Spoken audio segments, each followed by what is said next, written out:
Coming up, potential presidential candidates keep flocking to Iowa City. Stay with us to see who came to share their views last night. And later, this University of Iowa professor was named to the 2020 U.S. Department of Agriculture Dietary Guidelines Advisory Committee.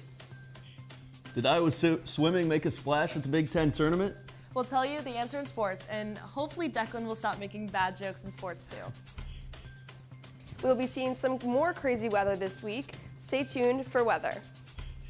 All that and more coming up on this Tuesday morning edition of DITV. Don't go anywhere. DITV starts right now.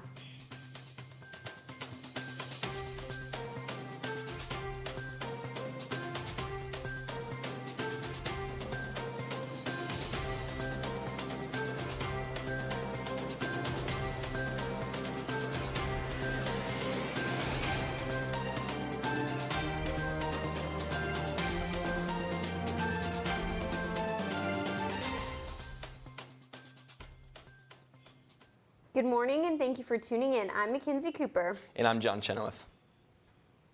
As the campaign trail for the 2020 presidential race heats up, more and more hopeful candidates have made a stop in Iowa City. DITV News reporter Susanna Kluster is live in the newsroom to tell us about the most recent candidate that gave Iowa City a visit.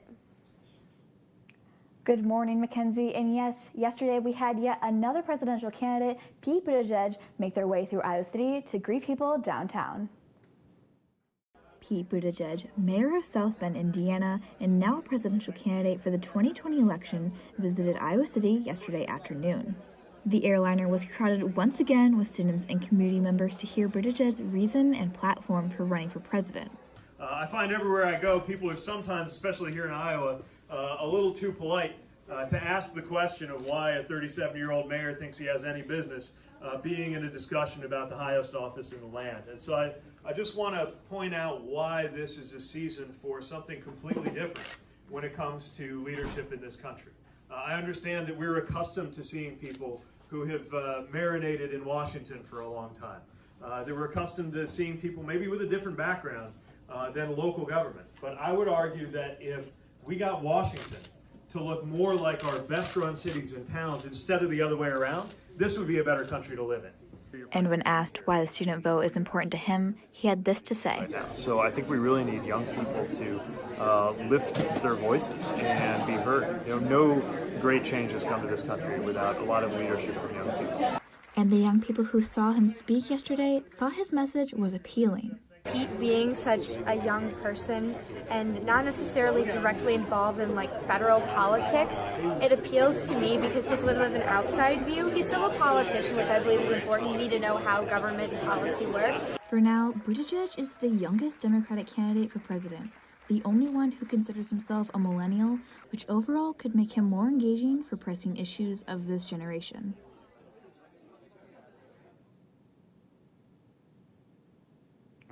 Some more on Buttigieg is that he is the only openly gay Democratic candidate and that he is an Afghanistan war veteran. He attended Harvard College and he is in his 8th and final year as the mayor of South Bend, Indiana. Buttigieg now joins 14 other Democratic candidates on the race to the 2020 presidential election. John McKenzie, back to you. U.S. Secretary of State came to Des Moines to talk with farmers. Mike Pompeo discussed trade with farmers struggling to survive low commodity prices and tariffs that have hurt their sales. And during some questions, Pompeo defended President Donald Trump's trade policy and withdrawal from an international climate agreement. He also spoke to high school FFA members in Johnston on Monday, and he toured a Dow DuPont agriculture research facility and gave a speech to Iowa Farm Bureau members about his ties to Iowa. Thanks so much, too, for welcoming me to Iowa. We've had a great day here today. My wife, Susan, who's sitting over to my left, was born in Iowa City. Her mother is a proud graduate of the University of Iowa. So our son, Nick, and I have watched a lot of Hawkeye football games with Grandma. And yeah, I got about half the applause here. Yeah, same deal in Kansas. So Susan grew up, of course, in Kansas, but spent a lot of time in Coralville, where her grandparents lived. And so I will happy to give you all the credit for the lady that she is. Bad. There's another special person who's here, who's an Iowan that just introduced me, and he has been an enormously powerful force for good in China on behalf of the United States of America. Please, one more time, thank Ambassador Branstad for all he's doing for the country. Pompeo came Sunday and had events until yesterday when he left. The graduate program student government heard about a public-private utility partnership. A public-private partnership is typically a long-term agreement between public and private formed to provide a public asset or service. The services and entities covered by the new service would include steam power plant and chilled water. University of Iowa Chief Financial Officer Terry Johnson delivered the presentation at their meeting on Monday. The UI planned to use the money from the new deal to pay for future university expenses and programs. Well, John, it's March, and it doesn't look like there's any sign of spring in the future at all. No, I'm not seeing, again, like you said, spring's coming up on March 20th. Hopefully, the springtime weather and temperatures we expect will be there. Honestly, I don't think it will, but maybe we can have some good news in the weather studio, so let's toss it over there right now. Thanks, guys. We actually do have some warmer weather coming in this weekend, so we can get excited about that for a little bit. On Tuesday morning, we'll be seeing a high of 18 degrees with mostly sunny skies and a few afternoon clouds. It will be breezy with winds between 15 and 25 miles per hour, so make sure to have that windbreaker on. Moving into Tuesday evening, we have a chilly low of 4 degrees with mostly clear skies and those winds from earlier slightly decreasing. The week ahead has some interesting weather, so let's take a look at the extended forecast. On Wednesday, we will be seeing an increase in temperature with a high of 28 and a low of 10 degrees. There will be mostly sunny skies with minimal cloud coverage throughout the day and light winds. Enjoy the sun and slightly warmer temperatures because moving on into Thursday, we'll be seeing some snow showers with about 1 to 3 inches of accumulation expected and mostly overcast skies. The temperature will still remain in the low to mid-20s with those snow showers carrying into the early evening.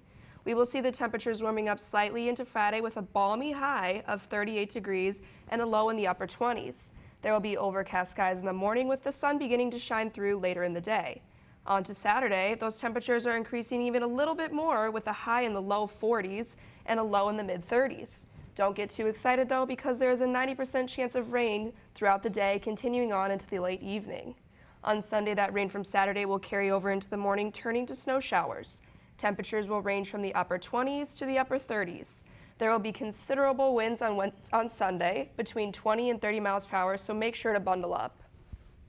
Once again, we may be experiencing some slightly milder temperatures this week, but there will still be quite a bit of variable weather, so make sure you're prepared. Back to you, Mackenzie and John. A senior University of Iowa law student is helping underrepresented students visit the law school in the hopes of creating a more diverse campus. Winnie Aluko set up an endowment to help pay for those visits, which was a big factor in preventing students from underrepresented groups from visiting. She launched the endowment in spring 2018. It is finalized in December, and she hopes it will be ready to use for students applying for the fall 2020 semester. And Diversity, Equity, and Inclusion Committee will provide support for students once they arrive at the College of Law. University of Iowa professor was nationally recognized for the 2020 U.S. Department of Agriculture Dietary Guidelines Advisory Committee. Professor Linda Snetstaller came from the Epidemiology Department and will be one of 20 researchers on the committee. The committee will review scientific evidence on topics and questions. They'll be conducting research involving the prevention of cancer, type 2 diabetes, and cardiovascular disease. It will contribute to the USDA's and Human Services development of the 2020-25 Dietary Guidelines for Americans. Well, John, the Daily Iowan announced its new editor-in-chief last night. Marissa Payne will become the editor for the 2019-2020 school year. And everyone here at the Daily Iowan is so happy for her and wishes her the best of luck. That's right. Now, she's not the only Hawkeye that deserves some recognition, though. I know, you're right. It looks like we have somebody in women's basketball that deserves congrats, too. So let's toss it over to the sports studio with more info. Yeah, absolutely, Mackenzie and John. It was a big weekend indeed for women's basketball. On Sunday, the Iowa women's basketball team celebrated senior night in an undefeated season at home. DITV women's basketball beat reporter Natalie Acapeti has more. 12,000 fans filled Carver Hawkeye Arena to honor seniors Hannah Stewart, Tania Davis, and Megan Gustafson, filled with friends and family from around the country. We have the best fans in the nation. We haven't played anywhere where it's better than you guys, so thank you so much from the bottom of my heart. I love you too. Thinking back to when it all started was a constant reminder this week. We remember our freshman year when seniors were having their senior day. We thought, oh, that's such a long time away. We were sitting down in the basement of the Iowa Memorial Union, ran into each other. Honestly, I'll be honest with you, I just saw a group of tall girls. I was like, okay, those must be my teammates. I'm so proud of them, what they've accomplished in the last 4 years. They've left their imprint on our program. There's no doubt about it. And being a Hawkeye will forever be a part of these women. In a couple years down the line, if I need some help, if I just want to talk to someone, I know I can call up the coaching staff and my teammates, and they're going to be there for me. Thanks, Hawk fans, for believing in this really small town girl. Go Hawks!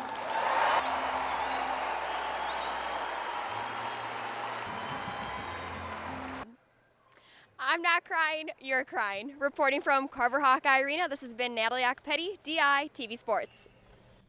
Hey, at least Natalie had some happy reasons to shed those tears because Megan Gustafson was named to the Big Ten Player of the Year yesterday. Allie, are you surprised?